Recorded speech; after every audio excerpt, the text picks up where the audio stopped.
Okay guys, let's get started on this 1986 Ricky Rudd. So I've already cut out some of the decals, as you can see.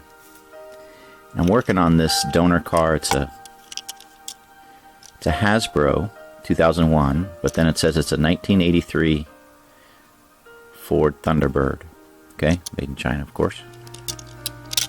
So, trying to tackle this problem, right? Just kind of looking at how this is set up.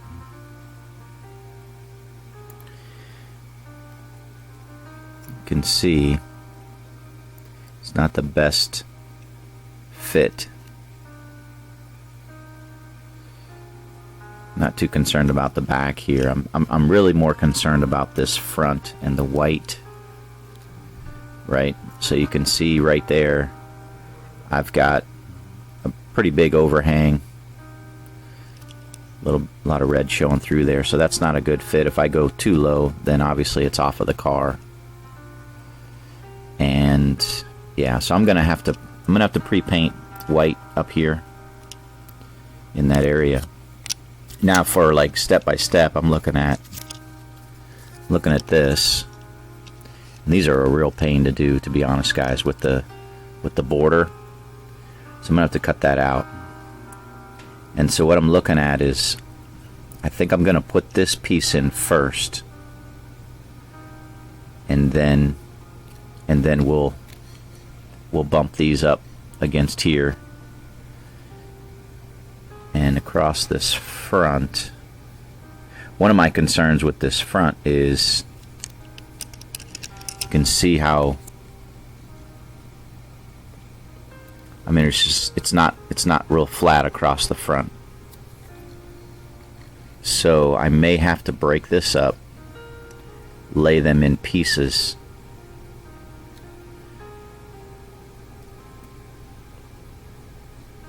Yeah, I'm gonna have to cut this up, at least the grill and then the headlights, to get them in place.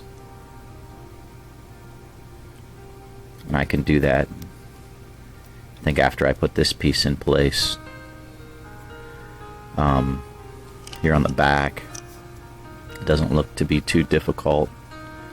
I'll need to get this lower part in there. Spoilers that same kind of white, kind of grayish color almost. Okay, and then this goes on the back here, like so. I noticed a little paint imperfection right there. I didn't notice that before. Not a whole lot I can do about it right now. Unfortunately, there's no decal on the trunk. So yeah, there's not a whole lot I can do about it right now. So unfortunately, it's gonna have to be like that. But everything else looks straightforward. It's just gonna be difficult trying to get this nose just right. So, all right, let's get some decals in. Well, let me do this first. Let's get some paint.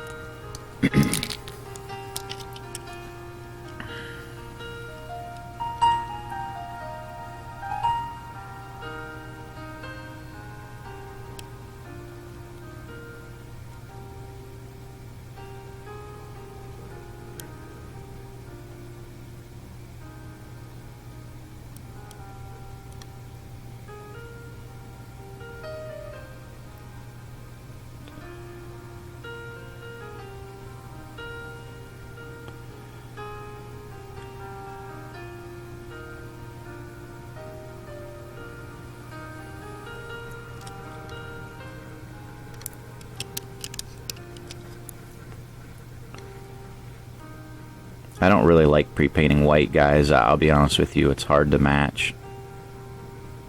Doesn't always look that great. But you don't really have a whole lot of choice when you're dealing with the white, or with the big gap that we had. So hopefully it's not going to be too noticeable.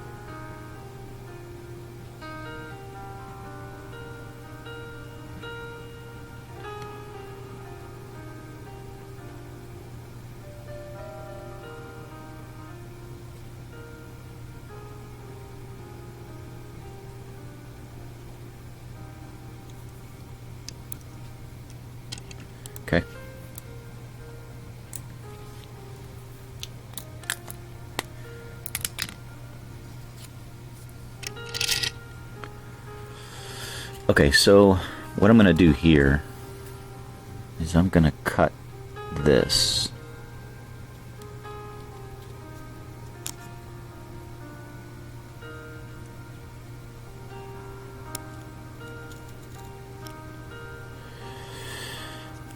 Separate out this piece here because I want to get rid of all of that empty space in there. I do not want to put that on the car.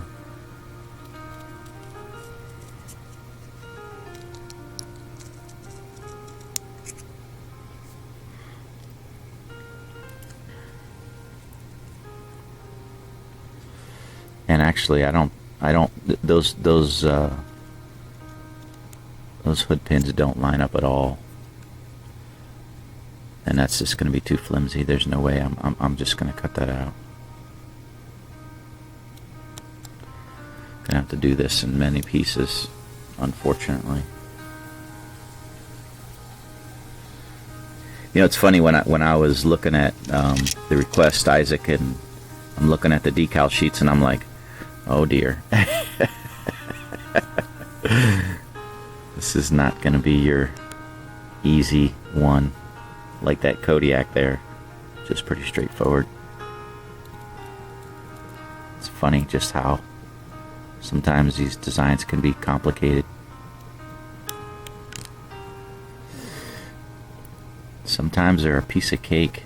Sometimes they're a little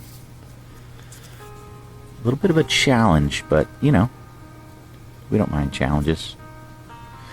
Just do our best, you know. Do our best.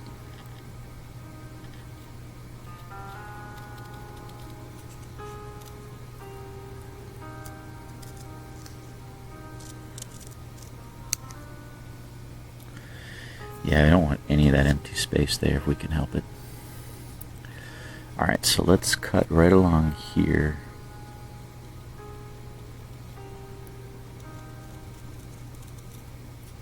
Those hood pins aren't even close to lining up.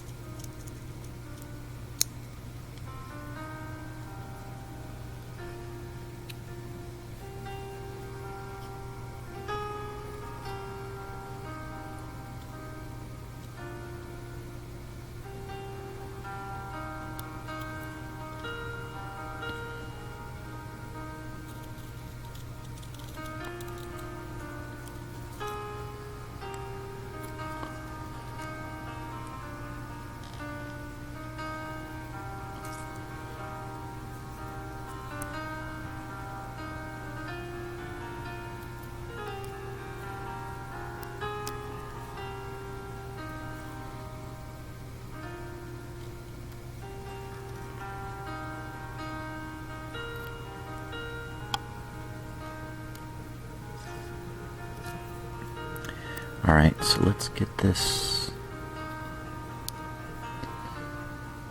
trimmed around. Sometimes on these Ford logos, there's like a little silver border, and you don't want to cut too close to them, because then you cut into that silver border. So this one looks like it's just blue, but yeah, sometimes I've done that and it's not the best, so I usually try to leave a little bit of extra space around those Ford logos.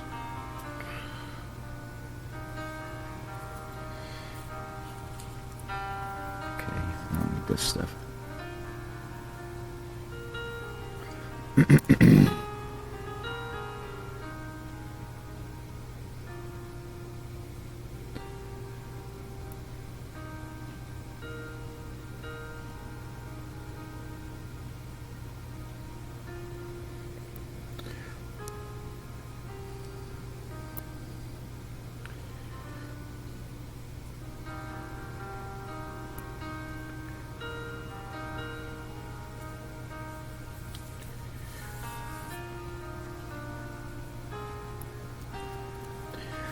This 15 on.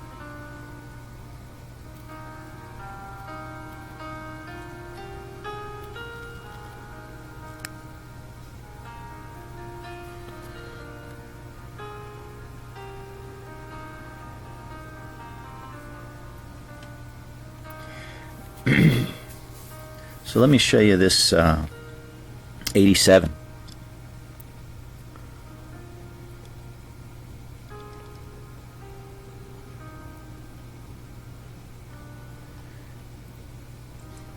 High quality donor car for sure, with the rubber tires. So I was able to remove those and paint the rims. I just used a steel. I think that looks pretty good. Kind of like that. I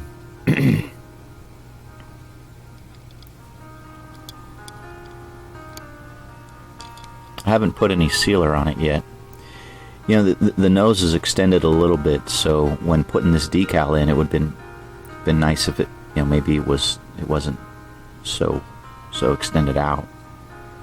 But I had to line up the white border with this here, so that's why this is pushed out here, and kind of place that Die Hard logo in a good space around there. So I think that's about as best as I could do with that. Not really that difficult, to be honest. I think the most difficult part is this back area. As this comes around, you can see it wraps around the decals. The decals do line up, but then you've got these lines here, and I tried to pre-paint these corners a little bit where there was a little bit of a gap. Not too much. I do have to paint a little bit here. It was a little bit short. You can see.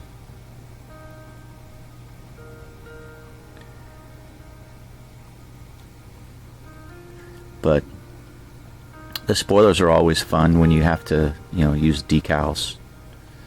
So, just the way it is. It's not the best.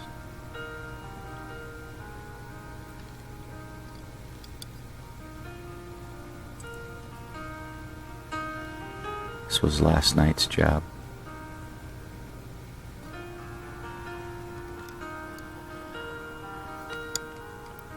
But I'm pretty happy with it.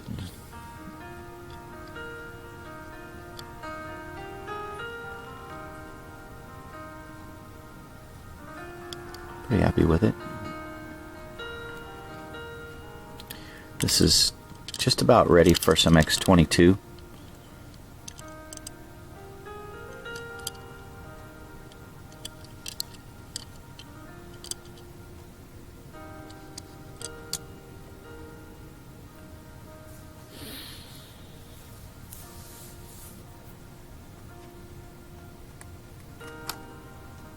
And then this will be probably tomorrow's car.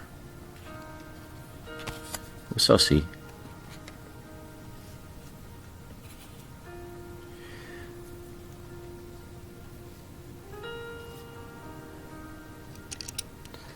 Alright, let's see if I can get this. These are kind of pretty quick to be ready to go.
Okay, looks pretty good.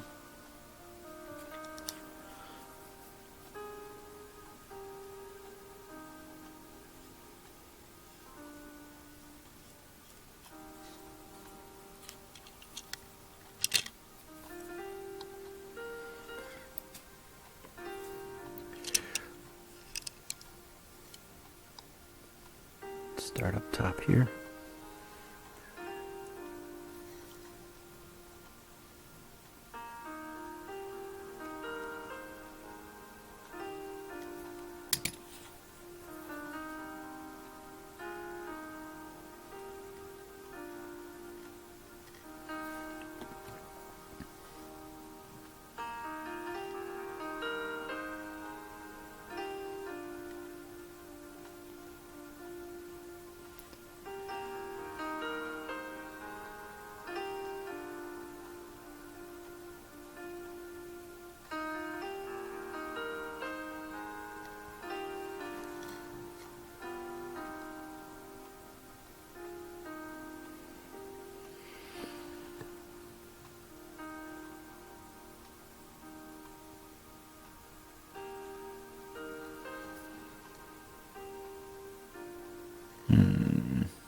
Yeah, it's pretty skinny. I'm looking at the looking at this and how skinny it is right there. So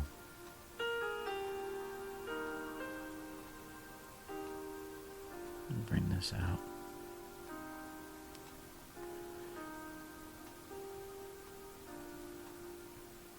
You can see how long that is.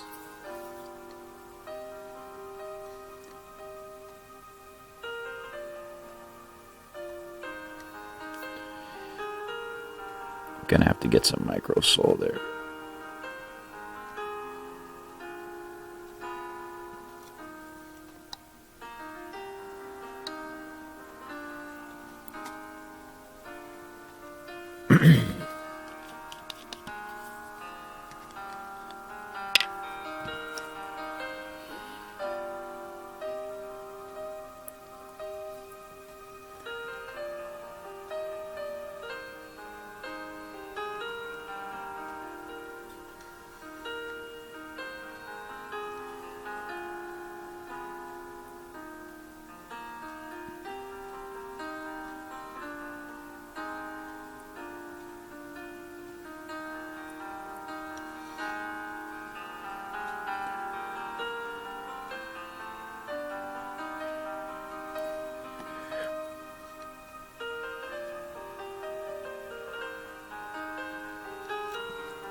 Might have to move these later, I don't know. We'll see how these line up with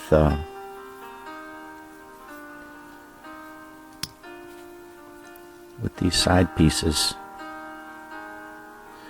If I have to wet them and move them later, I'll do that. But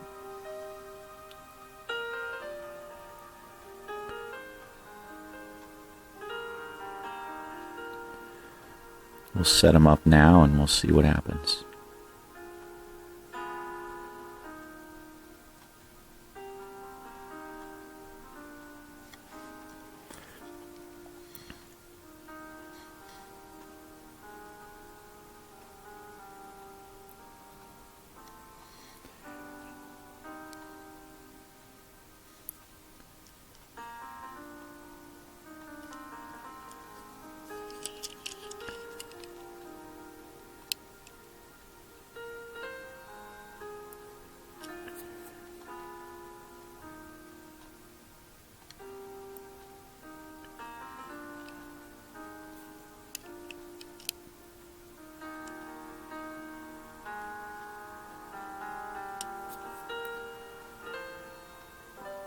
Okay.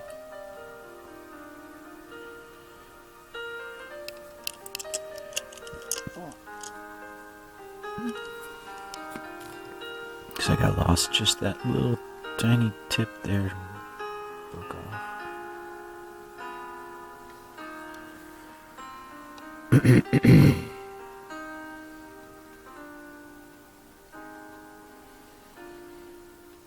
Yeah, I gotta widen those. Bring them, fan them out a little bit more.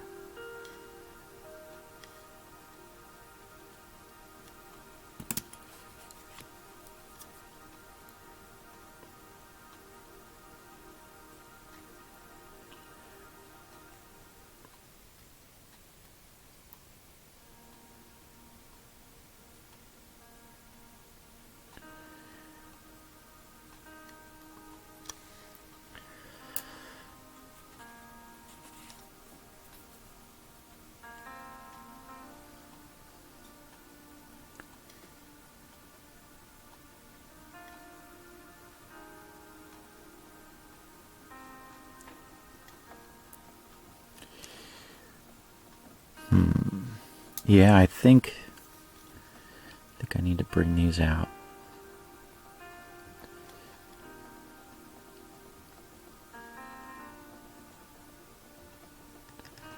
Just in case I don't have enough.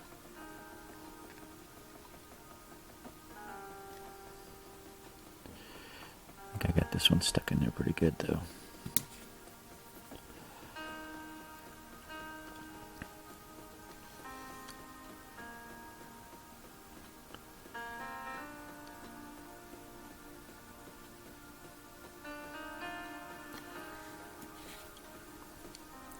Got to be careful when you're working with these little slivers, because they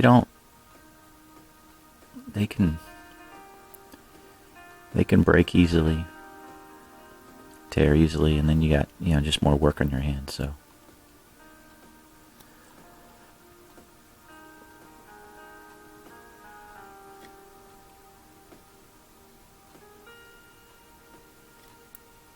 okay, I'm just gonna kind of let that dry in place. Kind of got this down about as low as I want it to go. Let's see, I got a little piece here that broke away. Stinker.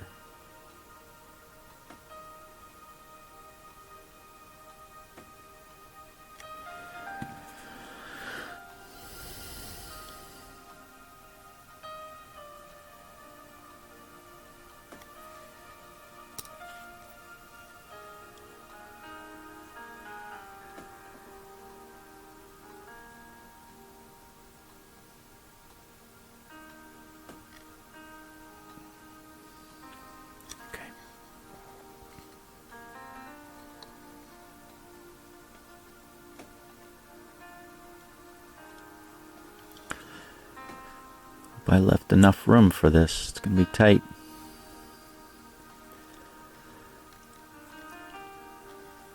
I didn't. So I got to go a little wider if I can.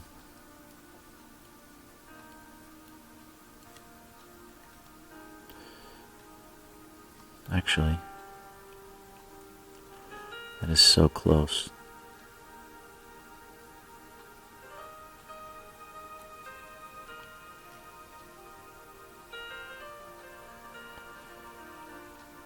Okay, that's not bad.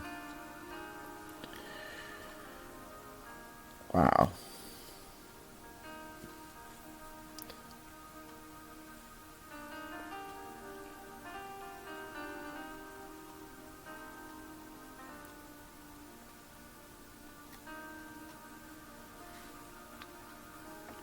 It's always fun making a custom for the first time. It's kind of just a learning experience. I was like, the next time I do this, this is what I'll do. This is what I'll do. This is what I'll do. So it's definitely a challenge.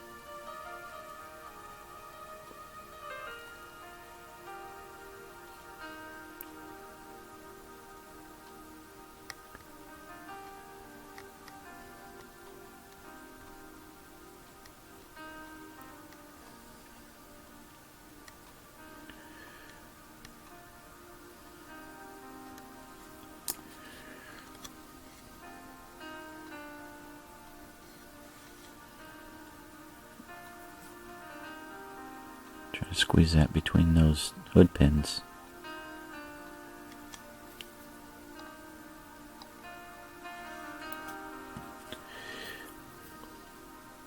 (1986). I was a junior in high school. Not a NASCAR fan back then. I didn't even know what NASCAR was.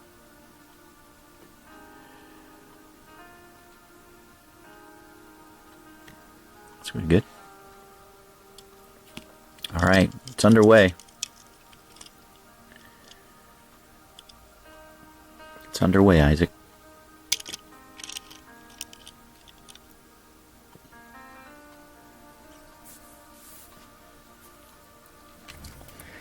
All right, guys, let's end this video with a verse.